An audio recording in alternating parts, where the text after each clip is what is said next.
اس پر یوں ہوتا تھا کہ جس طرح وہ پورے جلال میں آ گئے. اس بات نے انہیں اتنا غصہ دلا. وہ تو بیٹھا رہا, جان بوجھ کے نہیں آیا. اس کو شدید مار پڑتی تھی. جب ہم بڑے ہوئے, کتاب و سنت کو دیکھا تو کچھ چیزیں عجیب سی سمجھ میں آئیں. سیاستہ میں حدیث موجود ہے کہ صحابہ کرام علیہم رضوان فرماتے ہیں کہ ایک جنگ کا موقع تھا, تو وہ رستے بڑے سخت تھے, دشوار گزار گھاٹیاں تھیں, بڑی مشکل سے ہم نے وہ راہیں طے کی. ہمیں لگا کہ اس جہاد پر ہمیں بہت اجر ملے گا, اور پھر ہمارے دلوں میں یہ بھی خیال آتا تھا کہ فلاں فلاں فلاں فلاں تو صحابی آئے نہیں, وہ تو گھر میں رہے. اللہ کے محبوب صلی اللہ تعالی علیہ وسلم نے ہمارے ان خیالات کو بھانپا اور کریم فرمانے لگے تمہیں اس جہاد پر بڑا اجر ملے گا, لیکن یاد رکھنا تمہارے کچھ بھائی ہیں جو گھروں میں بیٹھے ہیں, مجبوریوں نے, آزمائشوں نے, پریشانیوں نے, عذر نے انہیں آنے نہیں دیا. جتنا تمہیں صبر کر کے, مشقت جھیل کے, سفر کر کے جہاد کا ثواب ملے گا, اتنا ہی انہیں گھر بیٹھے بیٹھے بھی ثواب ملے گا. آئے نہیں. یہ کس بندے کا معاملہ ہے جو عذر والا ہے.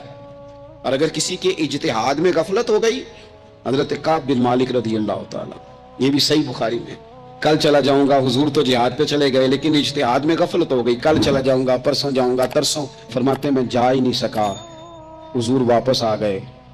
جن منافقوں نے جھوٹ بولے جا کے کہ یہ مسئلہ ہو گیا تھا, یہ مسئلہ ہو گیا تھا, ان کو تو مل گئی معافی, لیکن میں چونکہ مخلصین میں سے تھا خدا کے فضل سے, اور ہو گئی تھی غفلت. 50 دن نبی کریم مجھ سے ناراض رہے. 50 دن اللہ کے لیے کہ تو رب کے رستے میں جہاد کرنے نہیں آیا. 50 دن حضور ناراض رہے. فرماتے تھے مدینے کی گلیاں میری تھیں, سب میرے اپنے تھے, پر کریم جو ناراض تھے تو کوئی پھر سلام بھی نہیں لیتا تھا. مجھے یوں لگتا تھا کہ مجھے دیکھ کر ہوائیں اور فضائیں بھی رستے بدل جاتی ہیں. 50 دن میں مسجد میں آتا تھا, جب میں چہرہ ادھر کرتا تو حضور مجھے دیکھتے, اور جب میں حضور کو دیکھتا تو کریم چہرہ بدل لیتے. میں ویکھاں تے یار نہ ویکھے, تے جدو نہ ویکھاں ادوں ویکھے.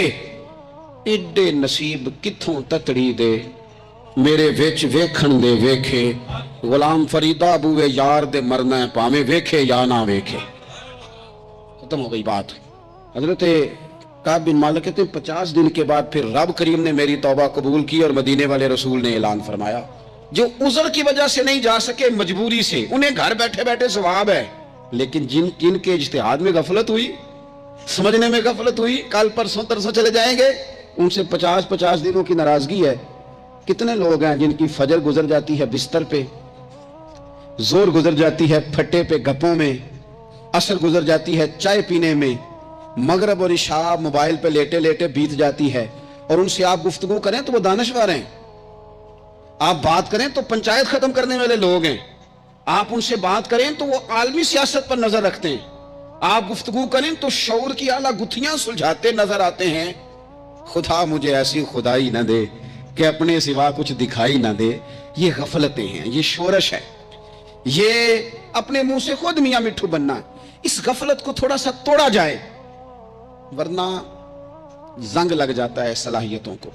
جو لوگ تھوڑے دن موٹر سائیکل نہیں نہ چلاتے, ان کے لیے مشکل ہو جاتا ہے پھر اس کو سٹارٹ کرنا بھی. ہمارے استاد کہا کرتے تھے جو لوگ پڑھاتے نہیں انہیں کتابیں بھولنے لگ جاتی ہیں, جو لوگ کوئی کام کرتے نہیں پھر وہ آہستہ آہستہ وہ زنگ آلود ہو جاتا ہے, وہ کہتے ہیں اب نہیں ہو سکتا تم سے, اب مشکل ہے. سجنوں, دوستوں, بزرگوں, بھائیوں, جو لوگ شروع میں عبادتوں کی عادی نہیں ہوتے, وقت ضائع کرتے ہیں, بڑھاپے میں دل کرتا ہے توبہ ہو جائے, لیکن اپنے ماتھے کو سجدے کی عادت ہی نہیں ڈالی. یہ جسم جھکنا اس کا عادی نہیں ہوا کہ رب کی بارگاہ میں جھکے, اس کا مزاج ہی نہیں تہجد پڑھنے کا. سارا کچھ ہو جاتا ہے. میں نے سیاست کرنے والے, پنچایت ختم کرنے والے, چودراہٹ کرنے والے, وزاداری رکھنے والے راتوں کو تہجد پڑھتے بھی دیکھے ہیں. میں نے قرآن پاک سے پیار کرتے دیکھے ہیں. میں گواہ ہوں بہت سارے لوگوں کا. یہ کام ہو جاتا ہے. شرط یہ ہے کہ بندہ اپنی غفلت کی پٹی تھوڑی دیر کے لیے کھولے. دوسری بات یہ کہ ہم خوش فہمیوں میں بڑا زندہ ہیں, بڑا زندہ ہیں, بڑا اوہو, یعنی 2 4 5. کچھ لوگ کہتے ہیں اللہ کریم بڑا ہے. اللہ اگر کریم بڑا ہے نا میرے بھائی, تو نبی پاک صلی اللہ علیہ وسلم نے فرمایا وہ بڑا بیوقوف ہے جو خدا کی رحمت کی امید بھی رکھے اور اللہ کو ناراض بھی کرے, تو بیوقوف بندہ ہے. اگر وہ کریم ہے تو پھر تو محبت میں ہی اس کی بات مان, بات تو پھر بھی نہیں مان رہا. کچھ لوگ کہتے ہیں نبی پاک صلی اللہ تعالی علیہ وآلہ وسلم شفاعت کریں گے. بھئی ہمارا تو سہارا ہی اس بات پہ ہے, حضور سفارش کریں گے, پر نبی پاک نے درجنوں جگہوں کہا ہے جو میرے طریقے پہ نہ چلے فلیس منا, مجھ سے نہیں. حضور نے فرمایا جو بڑے کی توقیر نہ کرے, چھوٹے پہ رحم نہ کرے, وہ مجھ سے نہیں. فرمایا جو ملاوٹ کرے وہ ہم میں سے. تو یہ جسے بھی تو یاد رکھو نا, شفاعت کی بات انکار نہیں, حضور گناہگاروں کی ہی کریں گے, لیکن یہ حضور نے جو ہمیں اسباق پڑھائے یہ کس لیے پڑھائے, یہ بھی تو ہماری سمجھ کے لیے ہے نا. یہ ساری چیزیں ہم نے غفلت بنا کے اپنے اوپر اوڑھ لی. اور پھر سب سے بڑی بات یہ, جو لوگ جنت کے وارث اور مالک ہیں نا, کریم محبوب نے فرمایا یہ جو میری بیٹی فاطمہ ہے جنتی عورتوں کی سردار ہے, تو یہ تو جنت کی مالکہ اور وارثہ ہیں. وہ تو ساری رات ہی نماز پڑھتی تھی, تو سارا دن عبادت کرتی تھی. پاک سب سے زیادہ تو ان کو تھا, تو یہ تو ایک منٹ کے لیے مصلے سے جدا نہیں ہوئے. اور جنہوں نے صرف امید لگائی ہے, کوئی ان کے پاس ڈگری نہیں, وہ بن کے بیٹھ گئے ہیں. وہ کہتے ہیں جناب جنت مطلب ہم جسے کہیں گے معاذ اللہ وہ جائے گا, دوسرے کو جانے دیتے ہیں. اپنی زندگی میں خوش فہمیاں نہ لائیں, یہ غفلت پیدا کرتی ہیں. غفلت بڑی خطرناک چیز کا نام ہے. جب بندہ غافل ہو جاتا ہے, میں آپ سے ایک بات عرض کروں, حضرت عبداللہ ابن مسعود فرماتے ہیں کہ مومن رائی کے دانے کے برابر غلطی ہو جائے تو اسے لگتا ہے میرے سر پہ پہاڑ کھڑا ہے. اور فرمایا جو منافق ہوتا ہے نا, وہ پہاڑ کے برابر گناہ کر کے کہتا ہے بات ہی کوئی نہیں, فلانا بھی کرتا ہے, یہ بھی کرتا ہے, ساری دنیا کر رہی. یہ نفاق کی علامت ہے, اگرچہ بعض نے اسے نفاق عملی کہا, اعتقادی نہیں کہا. عزیز دوست, جب آپ چھوٹی گناہ چھوٹی غلطی کرتے ہیں تو پھر وہ چھوٹی چھوٹی غلطیاں پہاڑ بنتی ہیں, چھوٹی چھوٹی. وہ حضور نے فرمایا نا, جب تو ایک گناہ کرتا ہے تو تیرے دل پہ ایک دھبا لگتا ہے, نہ توبہ کرے تو دوسرا لگتا ہے, نہ کرے تو تیسرا, پھر دل کالا سیاہ ہو جاتا ہے. چھوٹی چھوٹی غفلتیں بڑی غفلتوں کو جنم دیتی ہیں, چھوٹی چھوٹی کمزوریاں بڑی کمزوریوں کو لے کے آتی ہیں. اسی طرح بخاری مسلم میں حدیث ہے, نبی پاک صلی اللہ تعالی علیہ وسلم نے فرمایا کچھ لوگ کھلم کھلا گناہ کریں گے قیامت کے قریب. اعلانیہ, یا رسول اللہ صلی اللہ علیہ وسلم وہ کس طرح؟ تو حضور فرماتے ہیں انہوں نے رات کو غلطی کی تھی, رب نے ان کی غلطی پر پردہ ڈال دیا. انہوں نے سویرے اٹھ کے خود لوگوں کو بتانا شروع کیا, اور دیکھا میں نے رات یہ کیا معاذ اللہ. فرمایا جب انہوں نے اللہ کے پردے کو کھولا تو پھر رب نے بھی ان کا پردہ کھول دیا. او میرے دوستو بتاؤ نا, جس کے رب پردے کھول دے پھر کون ہے جو اس کی پردہ داری کرے, کون ہے جو پردہ پوشی کرے؟ حضور فرماتے اس نے کلم کلا گناہ, فخر سے بتاتے ہیں لوگ یہ کرتا. میں بڑے ادب سے عرض کروں گا بزرگوں کی خدمت میں جو بڑی عمر کے ہیں, جن کی اب اولادیں ہیں, اگر ان کی زندگی میں کچھ ایسی کمزوریاں ہیں تو بچوں کو سمجھانے کے لیے بھی اس کو ڈسکس نہ کریں. ہم یہ کرتے تھے, ہم یہ کرتے تھے, اس کا کوئی فائدہ نہیں, یہ ہم کر کے دیکھا ہے سارا کچھ. نہ نہ نہ نہ, جس طرح گناہ ہے اس طرح گناہ کا اظہار بھی گناہ ہے. آپ ڈبل جرم کر رہے ہیں, آپ دلیر کر رہے ہیں سامنے والے کو کہ تو بھی کر, خیر ہے. بلکہ ایک نوجوان مجھے ایک دفعہ کہنے لگا جی ابا جی کہتے ہیں میں نے 35 سال یہ کام کیا ہے, یہ سب غلط ہے. تو میں نے ابا جی سے کہا چلو 15 سال مجھے بھی کر لینے دو, پھر میں بھی توبہ کر لوں گا. یہ ہم لوگوں کو دعوت دے رہے ہیں کہ غلط کام کرو. قرآن مجید کو آپ دیکھیں گے نا سورہ یاسین کے اندر, یہ بھلا کفر کیوں ہوتا تھا, منافقت کیسے پیدا ہوتی تھی, بت پرستی کیسے عام ہوتی تھی, دنیا کے اندر ستارہ پرست, سورج پرست, چاند کی پوجا کرنے والے یہ لوگ کیسے پیدا ہوتے تھے؟ غفلت کی وجہ سے. جیسے جیسے یہ اللہ کی بارگاہ سے دور ہوتے جاتے, یہ مختلف قسم کی عبادتوں میں, شرک میں, کفر میں مبتلا ہوتے جاتے. قرآن مجید سورہ یاسین کے اندر ارشاد فرماتا ہے کہ اللہ تبارک و تعالیٰ نے قرآن مجید کو اس لیے اتارا ہے لِتُنذِرَ قَوْمًا مَا أُنذِرَ آبَاؤُهُمْ, تاکہ آپ ان لوگوں کو ڈرائیں جن کے باپ دادا کو نہیں ڈرایا گیا. اور نتیجہ کیا ہوا؟ فَهُمْ غَافِلُونَ, وہ لوگ غفلت میں چلے گئے, ڈرایا نہیں گیا, سمجھایا نہیں گیا, کسی نے سبق نہیں پڑھایا. تو میں آپ سب سے گزارش کروں گا کہ خیر کی بات بتاتے رہیں, خیر کی بات کہتے رہیں. خیر کی بات جو ہوتی ہے یہ فائدہ کرتی ہے ہمیشہ. تو غفلتیں اپنی دور کرنی چاہیے.